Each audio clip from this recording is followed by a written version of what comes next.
Returning to the observatory for what he hopes is the final time, the man feels anticipation and dread in equal measure.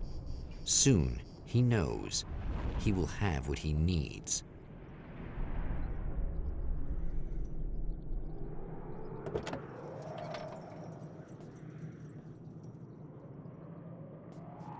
Hello, I was expecting you. I've already taken care of the imaging array, but you should still look into securing the primary coolant flow. With some luck, you may be able to light the area before these things even show up.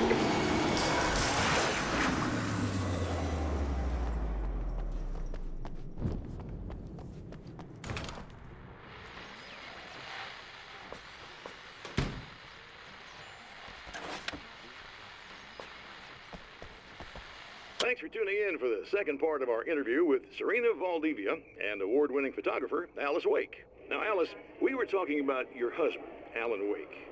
Is that a sore subject for you? Well, a little bit. Of course it is. The way I see it, we had our good times and our bad times, and on the whole, we had a lot of good times. He really made me happy. I don't mind being reminded of him.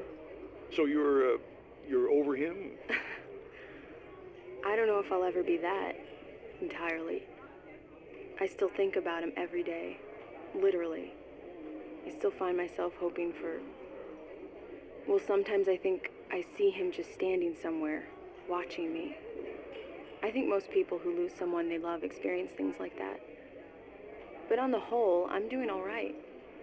2 years is a long time to adjust, and I'm not really the type to wallow in the negative. Well, I know there are a lot of stories about Alan. He seemed to have something of a wild streak. That's not really what our show is about, though. Look, all that stuff really gets blown out of proportion.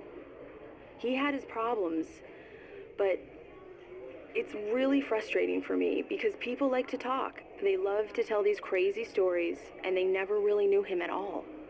Well, the character he created, Alex Casey, is a household name. The books still continue to sell. There's been talk of a TV series, a movie, a video game. Must be nice to know that his work is still being appreciated by so many readers. Yes, of course, but I don't really deal with the business side.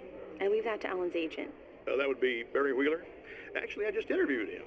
He's currently in the music business. Mm-hmm. And he's also Alan's best friend. Do you two keep in touch? Or? We talk regularly. Like I said, he handles the business side. I think we should talk about her film. Yes, of course, you're right. I'm Eddie Rodman, talking to Alice Wake and Serena Valdivia, and we'll be right back.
Very good. I believe we're ready to look into the sky. Right there, Doctor.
Come on in.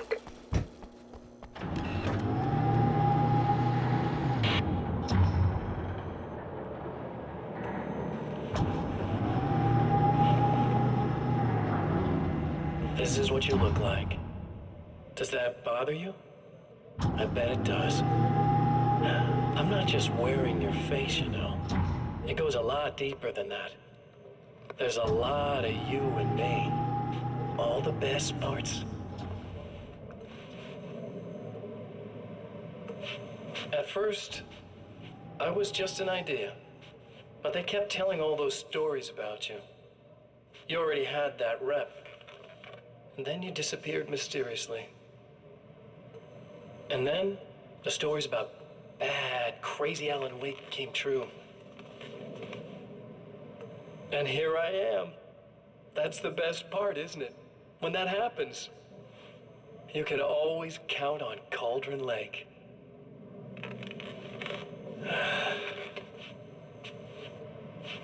I'm just as real as you are. And I'm the improved version. No fears, no doubt, no weaknesses, no self-deception here. I don't let anything drag me down.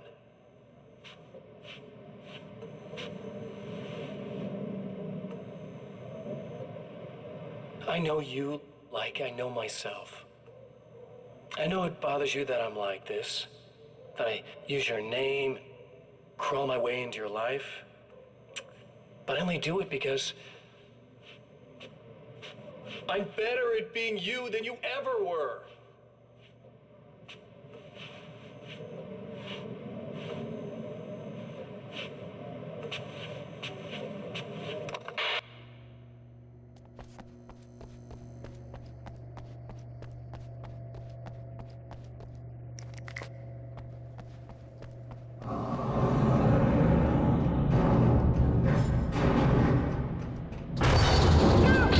Need to protect the telescope. We can't complete the signal.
these things would stop blatantly violating the laws of physics in my observatory.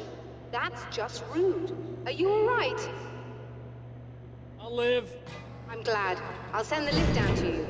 I remember our previous encounters very clearly now, but technically, if this really is a loop in time, we've never met before. I don't know why our awareness persists, but it's bloody fascinating.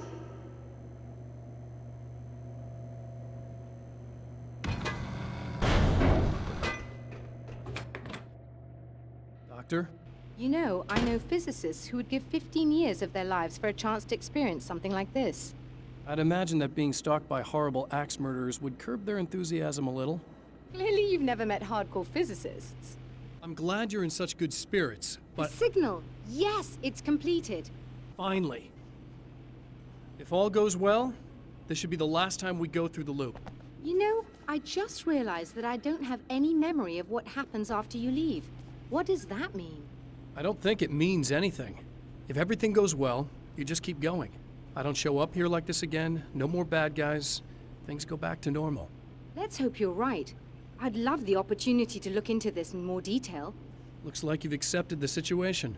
I'm a pragmatist. If this is a delusion, at least my first psychotic episode is anything but boring. Really, Mr. Wake, at the end of the day, I'm a scientist. I love mysteries. I love not knowing. Whatever else this might be, it's absolutely fascinating. I wonder how far this reaches. Is everybody in the world experiencing this? Who knows? I think reality's probably pretty fragile right now. Doctor, I can see you're very enthusiastic about this. I'd appreciate a bit of discretion. Are you suggesting that we should suppress this? No, you can do what you like, but I want you to leave me out of it. But surely, with the things you know, the things you've experienced, you can replicate any of these results. We could— Let me be blunt. If you drag me into this, I'll deny everything. I'll lie like my life depended on it. And writers are damn good liars. Word of advice. This is things man was not meant to know territory. You get into this, chances are you'll open up a door into a world of hurt. Believe me, I know. I see. In a strange way, he feels at ease. He is armed with his own words, and when the time comes, they will be enough or they will not. For now, he's content to let the currents take him toward the final confrontation. I'd found her film from the pile of containers in the back. I'd threaded it into the projector. I swallowed hard, staring at the screen, hearing her voice, the sunrise I remembered so well only moments away. And then Mr. was there, nailed by the projector's beam, caught in his own trap. He shouted at me, first in confusion, then rage. And then the sun came up and things started to burn.